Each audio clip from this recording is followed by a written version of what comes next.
My name's Greg Palko. I'm the franchise head for hematology oncology here at Kyowa, Kirin, North America.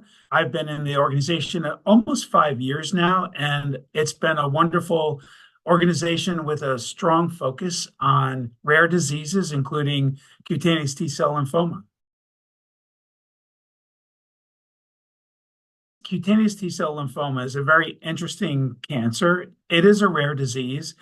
It typically starts in patients who are seeing a dermatologist. They'll often go to a dermatologist for ailments like eczema or psoriasis, or they may have like a really interesting itch. And when they go to the dermatologist, they may spend 6, 7 years with the dermatologist trying to figure out what exactly is going on.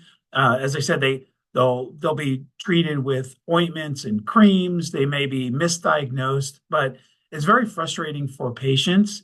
And because it's quite rare, dermatologists don't really know what it is until they really get to a place where, through education and some of the efforts that even we do as an organization, find out what the disease really is. And in this case, once it gets diagnosed as a cutaneous T-cell lymphoma, what you find out is it's actually a cancer, a hematologic cancer that sits sometimes in the skin and sometimes in the blood. So the problem with cutaneous T-cell lymphoma is it can be very complicated. First off, there's two different kinds. There's mycosis fungoides and also Sézary syndrome. So that makes it a little difficult trying to figure out which is which. But as you're looking at it from a physician's perspective, it sits in different compartments. Sometimes there's a compartment that's very skin specific. As I said earlier, sometimes it ends up in the blood, and that's where the disease is a little bit more serious. And then something in between, including maybe even lymph nodes. So one of the most important things, and this happens whether you're a dermatologist treating these patients and or even a hematologist who's treating these patients, you really need to know what stage the patient is in. They could be in an earlier stage or they could be in a more progressed stage. And that helps understand what kind of therapies make the most sense for treating these patients. So what we did notice is that staging can be complex. So what we wanted to do is help our healthcare practitioners with something simple in the area of staging. So imagine you can go online into one of our probe websites and you can look at through a series of questions and images, because also the disease is very image friendly. As I said, it shows up on the skin. So there's patches or there's plaques. Sometimes there's just frank itching.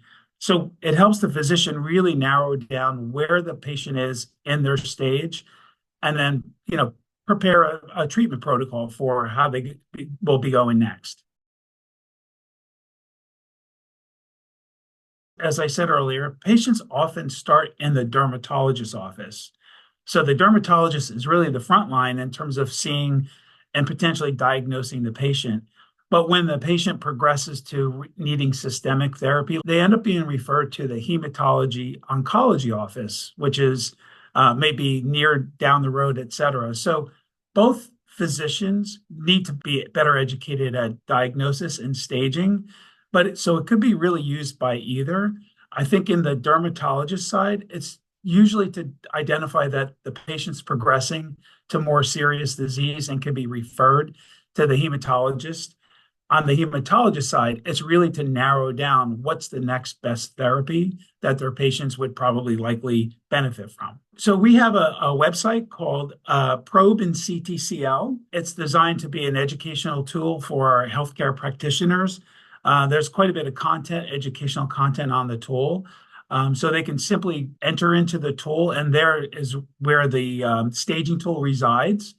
And as they walk through the series of questions, there's solid content. There's content that's also delivered via like our thought leaders that help provide the content. And it's an easy access, and it only takes a few minutes to go through it. So it's not very cumbersome in their day-to-day activities.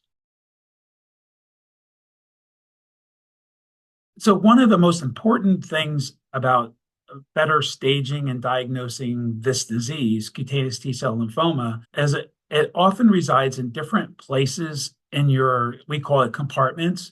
So if it's in the skin primarily, it's considered a little earlier stage. If it's moved all the way into blood or lymph nodes, it's considered a little later stage. And as you know, like as you progress as a patient to later stage disease, it requires more assertive therapies, more systemic therapies.